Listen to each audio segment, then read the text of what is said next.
Hayi ke mbukeli xa sikule iyure yenkqubo oko kuyabonakalisa kuba limkile ixesha ebhodini. Wena kuncinci kakhulu onothi ukwenze, hlala nathi sihlale nawe ngoba konke kaloku oko sikulungiselele wena. Le mbiza siyiphakela wena. Injalo kwaye hayi manditsho into yobana uyayikhwezela le mbiza ivutshiwe ngenene. Kusoloko ke kundothusa mbukeli ukubona isiba lewotshi likekele ngoba ugqibela uvula inkqubo nini uve sele kusithiwa ntontoni minutes left, take it FCC, rep uqonda uba hayibo kanjani. Andsokuze kaloku ndothuke konke ukuba kukho lo ovuthela ixesha. Ndiyasola wena nathi into yokubana ikhona ixesha lomgunyathi elithile kodwa ke iyafuna ukuphandwa naleyo. Hayi ke masingawenzi made singene kumanqaku ale yure.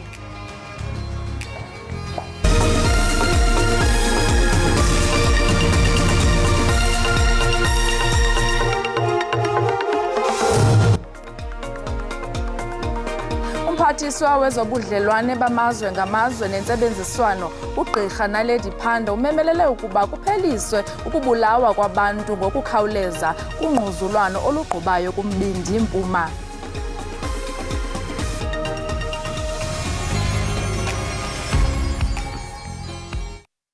Haleluya linamandla kamali kaJesu.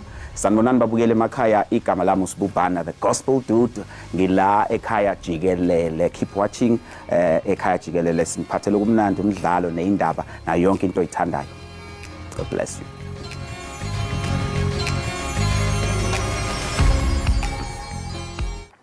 Umphathiswa wezobudlelwane bamazwe ngamazwe nentsebenziswano uGqirha Naledi Pandor umemelele ukuba kupheliswe ukubulawa kwabantu ngokukhawuleza kungquzulwano olugqubayo kumbindi Mpuma.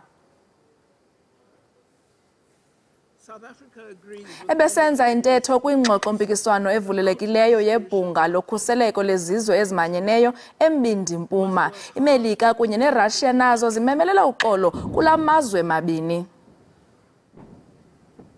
South Africa also joins the urgent calls for an immediate comprehensive ceasefire and that humanitarian corridors should be opened so that aid and other basic services reach all those in need. Most importantly, we call on all parties to exercise restraint and to desist from fueling this patently unjust war and suffering of innocents.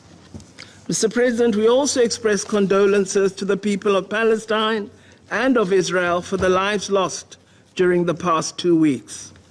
We are horrified at the blatant targeting of civilians, a clear violation of international humanitarian law, the Geneva Convention and its protocols.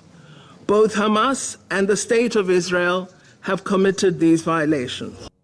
There is an added obligation on an occupying power over the people and territory it occupies in terms of the Geneva Conventions, including a prohibition against collective punishment. This, of course, does not detract from South Africa's concern at the actions of Hamas, which also targeted non-combatants. Whilst we express concern at the current violence and deaths, we cannot ignore the fact that continued occupation has bred hatred, suffering and pain. Just as Israel deserves peace and security, so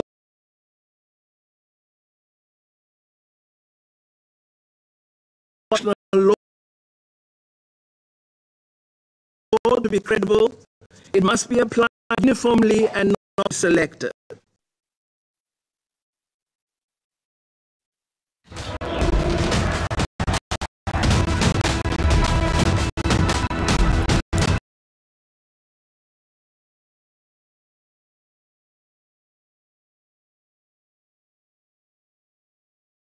Lumthetho ezandleni emva kokubulawa kwamadoda sixhenxe atyholwa ngokuba zizaphula imithetho. La madoda athutyelele iqela labahlali kwaMashu kutshanje. Lona oneminyaka engu-20 ongeke lidalulwe igama lakhe uthi usabela impilo. Utshele ithimba le-SABC ukuthi ulala ngaphansi kwebhloho lesitimela kuMalandela Road kwaMashu. Uthi ubone abantu bephethe izibhamu bekhanyise namathoshi. Uthi la madoda abevimbele oza kwabo ebabuza ngesango elintshontshiwe. Uthi uzwe abanye abangani bakhe bexolisa bethi bazobuyisela izinto ezebiwe, kodwa lamadoda awalalelanga lokho. Uthi abangani baphoqwe ukuthi balale phansi ngezisu, nokuyilapho bedutshulwe khona emakhanda. Bathi sicela isidedele, bathi ngeke nikubone lokhu bafana bami, namhlanje niyohlangana nogogo komkhulu benu eningabazi. Amaphoyisa athole amagobolonde ezinhlavu ayishumi. All 7 deceased were found lying next to a pillar of the railway bridge and in a straight line with gunshot wounds to the head. At this stage, the motive is suspected to be vigilantism. The case docket has been allocated to detectives from the Provincial Organised Crime Unit, and we are confident that they will be able to make a breakthrough in this matter. Umholi wohlaka lomphakathi olusebenzisana namaphoyisa luthi luyakwazi ukukhathazeka komphakathi ngobugebengu, kodwa lunxuse izakhamizi ukuthi zingazijeziseli abantu abasolwa ngokwenza amacala. Sekuyigameko nje esenzenzeke kaningana ukuthi abantu bebeficiwe mase beyabulawa. Siyawucela umphakathi wakaMasho eziholi ukuthi awubike ureport, ngoba ayikho into ebalekile nje ukuthi ubike ureport, hayi uyithathela umthetho ngezandla. Akukaboshwa umuntu okwamanje. Londi Khatebe, SABC News.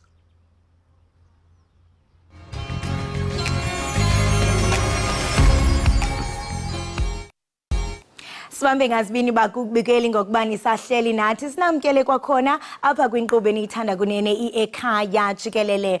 Omnye ke weyona minyhadala midala ezobugcisa kweli lizwe uza kubuyela eKapa kwinyanga ezayo kulandela ukunqunyanyiswa kwawo ngenxa yobhubhane we-COVID-19. Kanti ke umnyhadala infesting the city uza kubandakanya umculo, umdaniso kunye nobugcisa obubonakalayo kwizitrato zesixeko zaseKapa. Ukanti ke sakrweca uMandla Mpotwe oza kusinabisela banzi ngawo. Mandla, masikubulise sikwamkele enkqubeni, sibambe ngazibini ngexesha lakho. Mandibulise nami kuwe Kholosan, ndibulela ngokumenywa ndibulise nakubaphulaphuli. Enkosi kakhulu. Ke usinabisele ngalomnyhadala kumntu ongawaziyo, ungawuchaza uthini? Well, Kholosan, ngumnyhadala oye wanika umdla ukuqala kwawo iminyaka emininzi egqithileyo, kuba wawuhlukile ngohlobo lokuba wawujonga ukuba into ezininzi esizenzayo imidlalo yeqonga, lemixhenso, lemidanso, okucula sikwenzayo sidla ngokwenzela kumaholo asithakeleyo. And abazali bethu xa besiza apha edolophini abaziboni ezi zinto kuba besoloko besemsebenzini, kuba ke ingaphandle ibuyisa laa nto yethu ke yokwenza izinto ngaphandle ngokwesintu. Sidla kaloku ngokubona abantu becula, sibona abantu beyizela, sibona abantu bexhensa, sibona abantu besenza izinto phambi kwethu ezitratweni. Lo ke ibuyisa loo nto leyo. Ibizwa infecting the city. Ndiye ndazama uyitolika ke Kholosa ukuthi awanenza yithini na, ithi ukosulela kwedolophu ngemidlalo nobugcisa.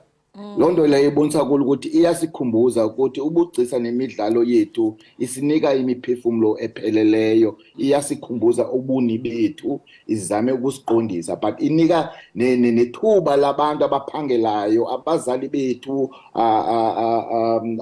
omelwane bethu xa sibesiya apha edolophini badibane nale midlalo, badibane nabantwana babaziyo nabantwana babo kule midlalo. Kuyinto ke inqabileyo ke kwezinto sizenzayo kuba hlala zisithakele kwezi ndawo zazo. Ndiyakuva apho uthetha ngokubana mhlambe kubuyiswa izinto zasendulo. Lo mnyhadala siyaqonda into yobana uqaqambisa ilwimi zesintu, umculo, imidlalo njalo njalo. Ndiyathanda into yobana uye usinabisele wena Mandla ngokubaluleka kokugcina ulwimi lwethu njengama-Afrika. Kholosa ibaluleke gqithi loo nto leyo. Umdlalo wami lo endiza ukuthi ube inxalenye yale ndima ubizwa ulwimi nobuxhakaxhaka. Ubuxhakaxhaka ke apha kule ndawo ubhekisa kwi-typewriter, kuba i-typewriter ngokutolika kwayo bayibiza ubuchwephe, abanye bayibiza ke umatshini wokubhala. but ndikhethe mna ubuxhakaxhaka kuba ndithanda isandi esi somatshini siwenzayo esisetyenziswa. Ulwimi lubaluleke gqithi, ulwimi indlela lubaluleke ngalo netlohluthwe emntwini akuhluthwanga nje ukuthetha nokwazi ukuthetha kwaloo mntu, kuhluthwa ubuni baloo mntu. Ulwimi lungaphaya kokuthetha, ulwimi luyindlu, lubugcisa, yindawo ekugcina khona ubuni bethu, ubuntu bethu, ubugqi bethu, ulwazi lwethu, indlela esiziphatha ngalo. Uthi ke kuhluthwa ulwimi emntwini, umuntu angazazi imvelaphi yakhe, ubuni bakhe nalapha abheka khona. Lubaluleke gqithi ke ulwimi, lugcine izinto ezininzi gqithi. Indlela lubaluleke ngalo ulwimi wena Kholosa. Iyavakala Mandla uyatsho into yokubana ulwimi ngumgcini mafa. Ingaba mhlambe abantu bangalindela ntoni kulo nyaka? Ndiyaqonda ukuba kuza kube kukho imiculo nemidaniso eyahlukeneyo nje, uthi thatha yintoni abantu abathi bayilindele kulo nyaka? Ayohlukanga kangako kodwa ke inomdla kuba bana ubutshile uba bike lento yayekwa kancinci kuba kaloku besisuka kule nto ye-COVID. Umdla ke ngoku ibuye yonke iphelele ke ngokwindawo zonke zalapha edolophini yaseKapa. Abantu bazothi bebone imixhentso, babone imidaniso eluhlobo ngohlobo, imidlalo yeqonga enziwa ngeelwimi kwiindawo ezohlukeneyo ezingaqondakali ukuba umuntu angade akwazi ukwenza into apho. Uthi hamba nje umuntu ahlangane adibane nezinto ezinika umdla, ezifundisayo, ezimenza abantu bacinge, noba umuntu ubukele nje ngokwimizuzu emihlanu kuba eleqa, kodwa uzothi aphumelele kuloo nto enento ayifumeneyo nento akwaziyo uyicinga abalisele nabanye. Izintsomi zibekwa ezitratweni ngendlela ngendlela. Wow, mhle kakhulu lo msebenzi niwenzayo, ubalula intsomi, ubalula imidaniso, ubalula ilwimi ezahlukileyo. Ingaba mhlambe njengoko sibona kukho le mixhentso nako konke okuninzi othe wakubalula, ingaba lukhona utshintsho iminyhadala ekumila kunje esingathi noko iyayenza okanye eza nalo? Ukhona utshintsho, uyaqaphela ukuthi la nto beke ndayikhankanya ekuqaleni ukuthi ngamanye amaxesha abazali bethu kuba befihlakele kwezi zinto sizenzayo, nezi zinto sizenzayo zibucala kwimagumbi asendaweni ezithile. Loo nto leyo ikwenza ukuthi ibakhumbuze ubuni bethu, ibakhumbuze amabali, ibakhumbuze iimbali, ibakhumbuze kodwa nokuthi singabantu siphila kanjani nabanye abantu. So ibaluleke nyhani ke loo nto leyo kuba koloku amabali neentsomi siyawazi, nemibongo, nemiculo, nemixhentso, siyazazi ezo zinto ezo zithi zondle ntoni na emntwini. Azondli ingqondo qha, zondla intliziyo nomphefumlo. So ke ngalo mzuzu njelo lowo umuntu esithi uyaphangela engena edolophini adibane neliminyhadala, uthi aphefumle, aphile, abe ngcono. Nothi jonga nami ndiyafuna ukuphefumla ndiphile ndibe ngcono ndondleke eyami inhliziyo idade emafutheni. Xa ifuna ethi ndifuna uba inxalenye yalo mnyhadala, baqhagamshelana njani nami ke phofu mandizikrwece ndithi hayi ndiyafuna nami uba part of lo mnyhadala? Ndiyazimema. Hayi yiza kamandi ke uveske uze apha kufunwa netikiti kuba uphandle. Hayibo. Kune organization endiyinxalenye nayo, nothi kakhulu ndiyinxalenye kuba ke ilapha kwi-University yaseKapa, nam ndiyibhatala i-university. Ibizwa i-ICA, Institution for Creative Arts. Yiyo ke ephethe le nto, le organization. If abantu bafuna uba nomdla, bafuna uyiqonda bakwenzeka ntoni, mabaye kwiwebsite ye-Infecting the City okanye kwiwebsite ye-Institution for Creative Arts. Hayi siyathemba into yokubana bazawenza njalo. Masibambe ngazibini ngexesha lakho kwaye siyathemba into yokubana lo mnyhadala uza kuba yimpumelelo, amilise iziqhamo nani enifuna into yokubana nizibone. Enkosi kakhulu. Siyabulela enkosi kakhulu Kholosa, siyabulela nakubaphulaphula. Right, imbukeli we-Ekhaya Jikelele lowo ke besithetha naye nguye uMandla Mbothwe esinabisela banzi ngomnyhadala i-Infecting the City oza kube usingathe kwelaseKapa kule nyanga izayo. Saqhuba ke mbukeli sikuphathela amanqaku athe amnandi kakhulu, qiniseka into yokubana ugqusha lazi sithi qhu evenkileni.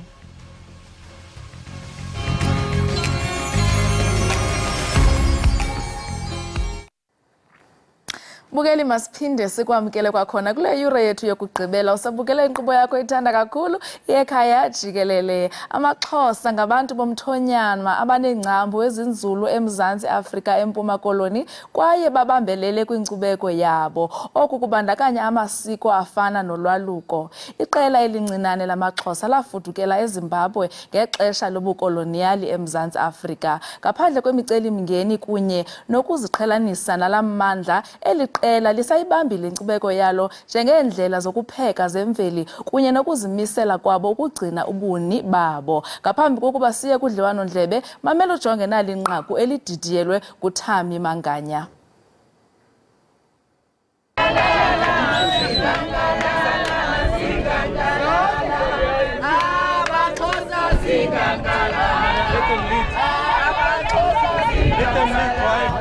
Sindwendwele apha abantu basekhaya ngabantu basemzantsi abavela apho okunengcambu zethu khona.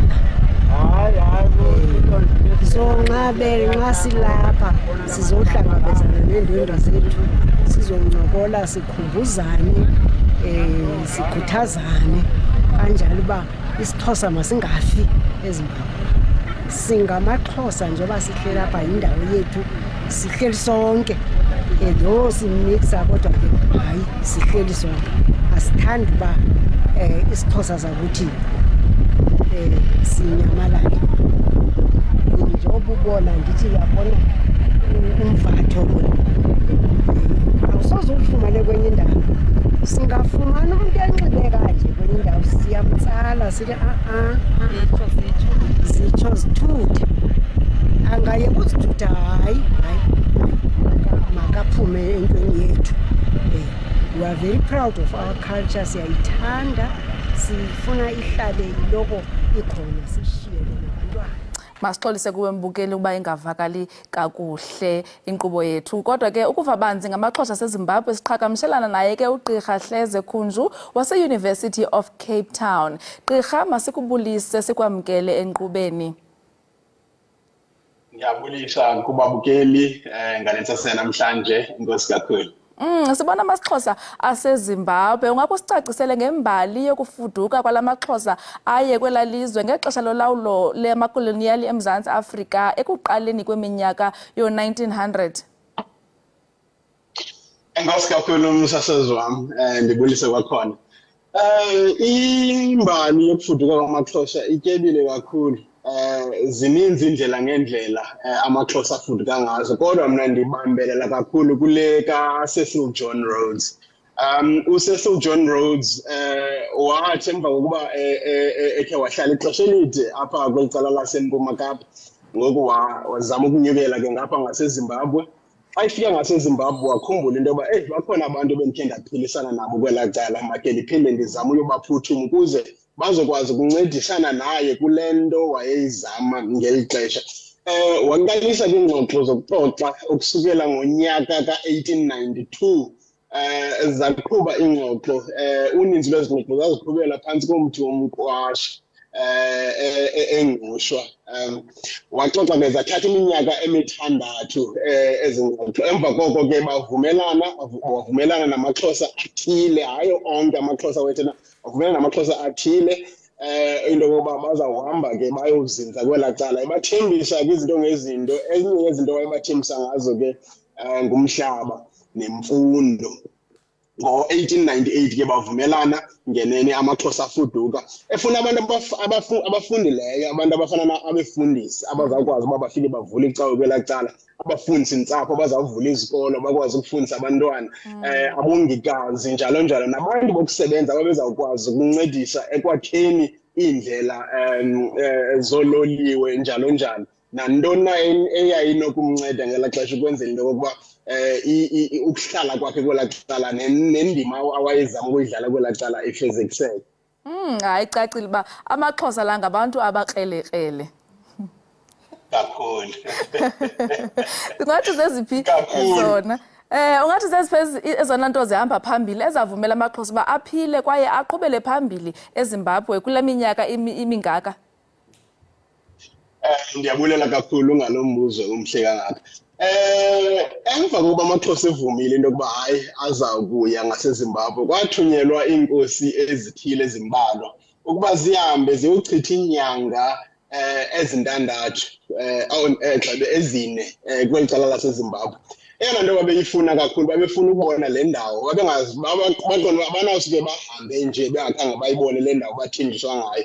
Ngenene bafika umhlaba ukhona. Ndingathi yeyona nto yokuqala ke leyo eyabangela into yokokuba amaXhosa abambane nesiXhosa sihlale siphila nobuXhosa buhlale buphila eZimbabwe kungenxa yomhlaba. Abantu xa benomhlaba bayakwazi ukwenza nantoni na emalunga nenkcubeko yabo, into ezifana izithethe namasiko, ngakumbi kwinto ezifana nolwaluko njalo njalo. Xa usendaweni yakho umhlaba ingowakho kulula kakhulu ukwenza izinto ezinjalo. Into leyo yabangela into yokuba okukuhlala bebambisene behleli kunye emhlabeni omnye oyimbembesi babangela into yoba bakwazi ukuthetha isiXhosa, ngoba kaloku uba befike bathi sa kwiindawo ezithile babengazukwazi ukuhlala bazawuxubana. Kodwa ukuba babe nomhlaba wabo kwabangela into yokokuba bangaxubani nezinye iintlanga, bahlale bengamaXhosa kuphela. Inkcubeko ke yakwazi ukukhula nokuqhubeka ngenxa yaloo nto leyo. Enye into yesibini ke inkolo, ngoba ke la amaXhosa uninzi lwawo yayingamaXhosa awesele eyamkele inkolo yobuKrestu njengoba ifuna befundisa. Wakhiwa iicawe ezithile kwelaa cala. Ukubakho kweecawe, ndingathi icawe yeyona nto enye yezinto yadlala indima enkulu ekulondolozeni isiXhosa, ngoba kaloku iBhayibhile namaculo ecawe wafumana ngesiXhosa. Uninzi lwabantu abangazange basibone isiXhosa esibhaliweyo ekukhuleni kwabo, babesibona kuphela xa bekwiinkonzo zetyalike, ngokubona ke amaculo, iBhayibhile, izaziso njalo njalo, namanye kamaxwebhu wasezinkonzweni. Ungathi mhlawumbi ngomphi umahluko phakathi kwethu amaXhosa aseMzantsi Afrika nawaseZimbabwe? Ukhona umahluko mhlawumbi kwinto ezifana namasiko nezithethe? Ndiyabulela kakhulu ngalo mbuzo. Ndiyathemba ukhe mhlawumbi walandela umhlobo wenene elinye leziko lase-SABC losasazi likhe landwendwela eZimbabwe, layofika phaa lathetha nabantu. Abanye abantu bekhuza, hayi abantu ngenene ngabaseZimbabwe, indlela yokuthetha ulwimi nangona ke lufana, kodwa ke xa uhleli kakhulu, ndandihleli iminyaka emine ncakasana phaa kunye nabo, uyawuphawula into yokuba ngenxa yeendawo ezibangqongileyo, bangqonge ngamashona, bangqonge ngamaNdebele njalo njalo, ulwimi luhamba luhambe lusebenzise ezinye iintetho ezifumanekayo kwiindawo ezibangqongileyo. Ndingathi khona umahlukwana omncinci apho. Ngokuqinisekileyo kumashiko, nangona isiko lolwaluko belibambile, zikhona iindawo ezahlukileyo phaa naphaya. Abekhona amasiko sisayenza into njani thina apha kweli cala laseMzantsi Afrika. Kwelaa cala ngexesha ndiqhuba oluphando, into ekuthiwa yinto njani babesithi bayiva nje ngembali, zange bayibona. So ndizama ukuthi zikhona iindawo ezifanayo nezibanjiweyo ncakasana, zikhona ezahlukileyo ezingekhoyo kwelaa cala ngenxa ke yohambo olu. Ingaba mhlawumbi ufumaneka komhlaba wokulima kuyichaphazele njani imeko yokutya kwesiXhosa eZimbabwe? Kaloku singabantu abalimayo.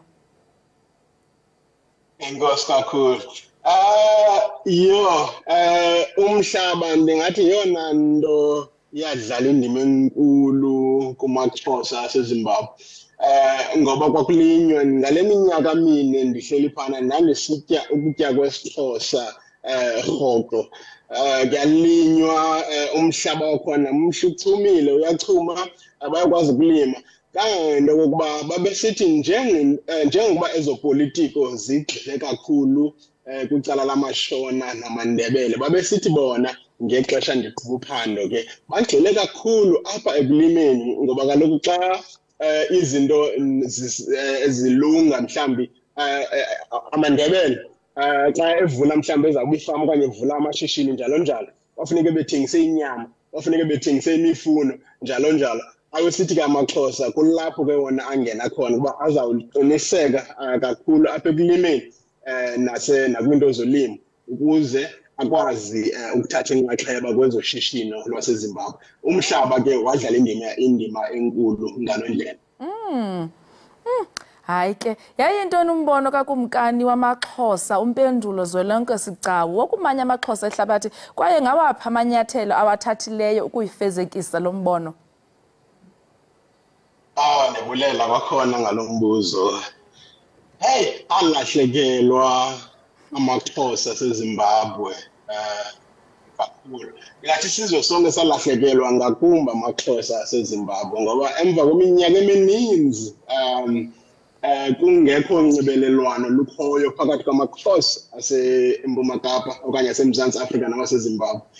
Uzwelonke ikumkani azwelonke wazama emva kubevile into yokuba amaXhosa akhoyo wandwendwela eyona nto wayeyizama lumanyano kakhulu phakathi kwamaXhosa aseZimbabwe kunye namaXhosa aseMzantsi Afrika. Wayemana ke etyelela gqolo esethe gqolo ukutyelela eZimbabwe rhoqo ngonyaka kusenziwa indibano ezinkulu zaziba nkulu kakhulu ezo ndibano kuba zaziba ngundaba-mlonyeni nakwiintatheli zaseZimbabwe. Ezama ke olumanyano ezama olunxibelelwano lukhoyo. Ndingathi singafunda zininzi izinto esasinokuzifunda ngakumbi kwakhona kwakulo mba wolwaluko. Zininzi kakhulu izinto esinokuzifunda kumaXhosa aseZimbabwe ngoba apha kulwaluko njengoba uyazi into yoba sinengxaki yokubhujelwa ngabakhwetha kakhulu ethe gqolo ukwenzeka engade sifumane esisombululo rhoqo ngonyaka kusoloko amakhwenkwe angabuyiyo esuthwini. Kanti ezo zinto ezo azikho eZimbabwe. Okokoko baqale okokoko bafika eZimbabwe zange babe nazo into ezinjalo. Uzwelonke ke wayizama ke ukuba kubekho unxibelelwano lunjalo kujonga into yoba kwenziwa yintoni eyenziwayo kweli cala ebangela into yoba zingabikho iziphumo ezifana nezi sizifumanayo njalo njalo. Ezama ke nokuphuhlisa esaa sizwe samaXhosa aseZimbabwe ngakumbi ekufundweni kwesiXhosa nesintu. Ngokuba wayesele kuqalile ukwenza inzame zokuba kwakhiwe isikolo eZimbabwe esiza kufundisa ngesiXhosa zonke izifundo eziqhutywayo ziqhutywa ngesiXhosa ukwenzela intoba umntwana waseZimbabwe ongumXhosa afunde nantoni na ngolwimi lwesiXhosa. Loo nto ke yayingazukwenzeka ngaphandle kokuba kungenelele nabantu baseMzantsi Afrika. Ndizama ukuthi ke yayizinzame zikazwelonke ezizama uba kubekho olu nxibelelwano phakathi kula mazwe mabini eZimbabwe noMzantsi Afrika. Uthela uba aba bantu bonwabe ngolo hlobo eZimbabwe abasacingi nogoduka mhlawumbi?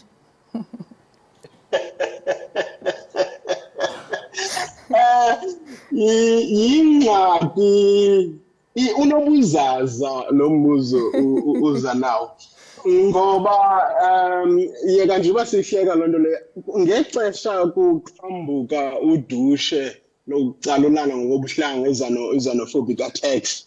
AmaXhosa aseZimbabwe aseRhawutini achaphazeleka kakhulu zezo lolo qhushululo. Into yabandikeleyo kuba kuthiwa mabayeke kuba bakwizwe labo ngokokwazi nokona.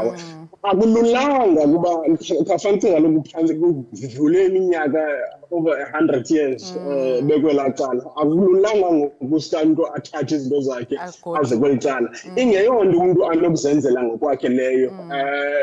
Kudala andithi bafuna ukusuka kwela cala beze kweli cala kodwa bazama into yokuba kube lula. Umzekelo xa kuvela into ezifana nodushe olunje lokucalulana ngokobuhlanga bangachaphazeleki ngale ndlela omnye wabo wade waphulukana nomphefumlo.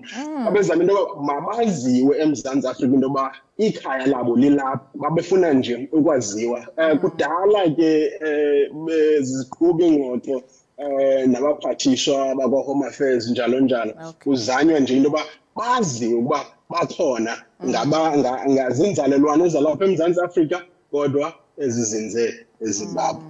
Enkosi kakhulu gqirha ngexesha eyona nto ibalulekileyo ke kukuba lunxibelelwano phakathi kwabo neentsapho zabo ezilapha. Ewe, hayi noko kubalulekile. Hayi ke kucacile. Enkosi ngengcazelo othe wasinika yona, masibambe ngazibini kuwe gqirha. Ndiyabulela kakhulu. Enkosi kakhulu. Lo besithetha naye ke ibingugqirha Hleze Khunju obesabelana nathi ngomba wamaXhosa aseZimbabwe esixelela ukuba aphila njani kwaye yintoni efanayo neyahlukileyo kuwo nalapha apha kuthi eMzantsi Afrika singamaXhosa. Kwangoku sibasibhatala amatyala sisaye evenkileni siyabuya kungekudala. Usabukele inkqubo yakho ithandayo Ekhaya Jikelele.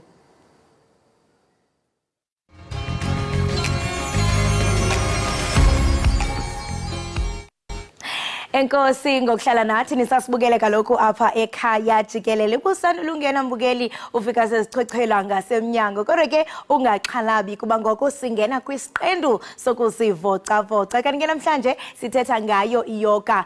Kaloku mbukeli iyoga luhlobo lokuzilolonga olwanabisa ingakumbi ke xa uxakekile. Oku ke kukuzivoca-voca kunikeza ithuba elihle lokusebenzisa amalungu omzimba, uphefumlo nzulu yaye uzinze. Kwisikqendu sethu ke sokuzivoca-voca nokuzilolonga ke sijonga uhlobo lweyoga ivinyasa. Sihleli naye ke uThando Dlamini nongumqeqeshi weyoga. Uzasichazela ngoluhlobo lweyoga. Thando masikubulise sikwamkele enkqubeni yethu Ekhaya Jikelele. Dumelang Khalosa, thank you so much for having me. Thank you so much for joining us. And I mean sithetha apha ngeyoga and nam ndiqinisekile nombukeli ubukele ekhaya uyaqala ukuva ngale vinyasa. Yintoni kanye kanye and how is it different from the yogas esizaziyo? That's a great question because they're different styles of yoga. Vinyasa is basically a style of yoga that's like a dance routine. You know, how we it's not really like Rajaiva, but if you're watching and you don't know what we're doing, it looks like we're kind of flowing. It's a flow with, and we sync the breath with the movement. Oh, so if danisa, this could be the one. I mean, yes, they definitely great benefits for Batubaratang Hojaiva, Batubaratang just movement in general. Yes. And I love this conversation that we are having today because ikwaqaphela enosuku namhlanje ekuthiwa yilang day. And I know that when it comes to yoga, it does a lot with a lot of breathing exercises. Oh, absolutely. Yes. I always say that breath work is like an in-house medication. Okay. You know, there's so much that we can do. If we learned how to properly use our breath, there is so much that we can do with it. I mean, that's how our body detoxifies, really. So illnesses and all of that can really be solved through breath work. And I mean, this is information that is hidden from a lot of people because, I mean, yes, it's now so it's but you just think, exhale, inhale, country. It's beyond that. Detoxify and yakhalelu kuleya namhlanje even yes into bana yona xa sijonga kwempilo yintoni mhlambe umuntu angathi ube kanti uyayizuza. Look, there's so many benefits. The list goes on and on and on. So with Vinyasa, with the way it works, it's this beautiful way of bringing you back to focus. Okay. Okay? So remember with stress-related illnesses such as, let's say, anxiety. What is anxiety? It's worrying about the past or the future. What Vinyasa does, what mindfulness practices such as breathwork, as you've mentioned, what they do, they bring you back into the present. Yes. So for focus, concentration, and it's an energizing practice as well, actually. Wow, I mean, you uthetha mindfulness because anjembusicho. So basically, ayihlukanga kwi-meditation. No. So basically, you are a meditator, but at the same time, you are moving your body, not just only focusing on breath work. You are a yogi. We're not all yogi. No, you are a yogi 100% because that's really what it is. I always say it's meditation and movement. You are a yogi 100%. 100%. Definitely ndinguye uyogi. And ndiye ndaphawula ndajonga kancinci ngalo le vinyasa ndafumanisa omnye xa ithi uyijongile on the video on YouTube into yobana andizokwazi ulimala ke ngoku when I'm doing this practice. So ndifuna uadvise because mhlambe ukhona namhlanje uzothi okay from today ndizawuba nguvinyasa. For beginners, what is the step? I would say, look, you have to, it's such a personal practice. You have to listen to your body during this practice. That's really what it is. Tuning inward and seeing, it's a practice of self-compassion. You know what I'm saying? So when you see me doing a stretch where you feel like, yeah, man, no, it's a personal practice. Do what your body is calling you to do. Yeah. Ndithanda lo compassion because ngeneneni nyani if awunakekela umzimba wakho naye akazunakekela. So it's a win-win situation. Exactly. We need to listen to the body. Uyandipha. And I mean uyawabalula indaba ye mindfulness. Ndiyathanda into bana uyicacisele kubabukeli because I mean siphila kumanye amaxesha ngoku where depression high nokuxakeka kwabantu uyambona nje umuntu lona umuntu nje akekho right apha engqondweni umbona indlela behave ngayo into bana wena you need to chill, you need a chill pill. How is this beneficial engqondweni yakho especially from umuntu ombona into bana ingathi une anxiety nje akekho right? How is it beneficial? Look, you're absolutely correct. Nowadays we live such fast-paced lives. That we all need to find a practice that works for us, such as breathwork, yoga, meditation, that allows you to just tune inward, to go inside and see what you need, you know? So really, it really is an inside medication. That's really the only way I can put it. No, you know, and the reason why with some questions about yoga I sometimes struggle to answer it is because you need to experience it. It's a life-changing practice. It's the only way you can find out to experience it. And speaking of experience, we want to experience it. And now I'm on the other side, and since Dingo Yogi, my Yogi K. Please sijoyine nawe nizawubonisa ababukeli bethu nawe mbukeli apho ekhaya ndiyathemba into yokubana nawe uhlalisa imethi yakho uzawuzenza kaloku le eya namhlanje ndinishiyela kubo. Inkosi kakhulu. Thank you. All right, Guillermo, can you stand at the top of your mat? We're going to start with a little grounding practice, okay? So standing with our arms alongside the body, palms are facing forward, fingers are nice and open. Beautiful. Starting with the feet, dropping all our awareness down to the feet, making sure you're gripping the mat. We're nice and rooted into the mat. Lifting the kneecaps to activate the quads. It's all about that mindfulness, listening to the body, engaging the core slightly. Let's take a deep breath in, lifting shoulders up to the ears. Exhale back and down. Beautiful. Relaxing the jaw. Viewers at home, relax the jaw, relaxing the point between your eyebrows. Wonderful. We're going to start off with 2 rounds of sun salutation. When you're ready, taking a deep breath in, circling arms up. Beautiful, back bend. Exhale, swan dive down to the mat. Deep breath in, halfway lift. Exhale, bring it down. Beautiful, step left foot back, followed by the right. Plank pose, hold your plank, 2 breaths. Take a deep breath in, long breath out, deep breath in, long breath out. Knees come down, elbows come in, chest and chin come down. Deep breath in, we move into cobra, beautiful. Exhale, tuck the toes, downward facing dog. Beautiful, looking up at the hands, stepping left foot, followed by the right foot. Deep breath in, circling all the way up. Beautiful, that was 1 round. Open up, back bend, opening the heart. Exhale, swan dive. Deep breath in, halfway lift. Good job. Exhale, bring it down. Right foot goes back this time, followed by the left. Plank pose, hold it here, 2 breaths. Deep breath in, long breath out. Deep breath in, long breath out. Knees, elbows come in, chest and chin. Beautiful, bring it forward. Exhale, downward facing dog. Looking up at the mat, right foot followed by the left. Wonderful, bring it up. All right, with the last two, we're gonna go just a little faster to really get that heart rate up. Okay, ready? Deep breath in, open up. Exhale, swan dive down. Inhale, halfway lift. Exhale, bring it down. Beautiful, stepping left foot followed by the right, plank pose. Deep breath, exhale. Deep breath, exhale.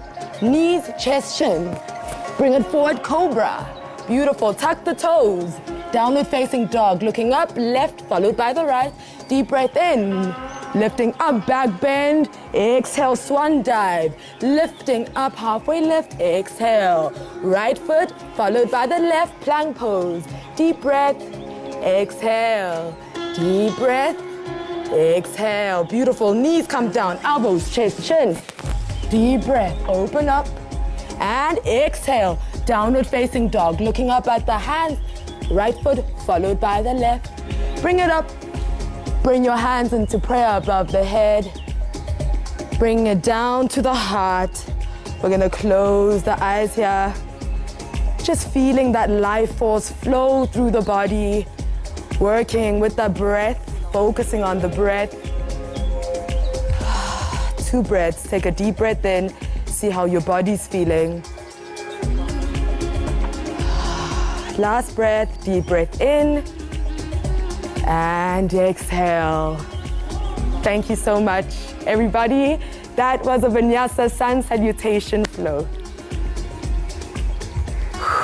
Namaste, Yogi. Yeah. Wow. Lenza kamnandi mbukeli masibaqhobele izandla. Ndiyathemba nawe apho ekhaya into kubana uyoba inxalenye yalento besiniphethele yona apha enkqubeni njengoko siyiqola siyiqongqotho. Kwaye uyeva nawe ingqondo yakho kukhala umoya kuthi hu ngaphakathi emoyeni ngaphakathi enhlizweni. Sibambe ngazibini ke mbukeli ngokuba uvuke nathi apha ekhaya Jikelele sikhona kokhona ngomso. Sikhona ngomso ngentsasa uhlale nathi sihlale nawe. Siyakuthanda.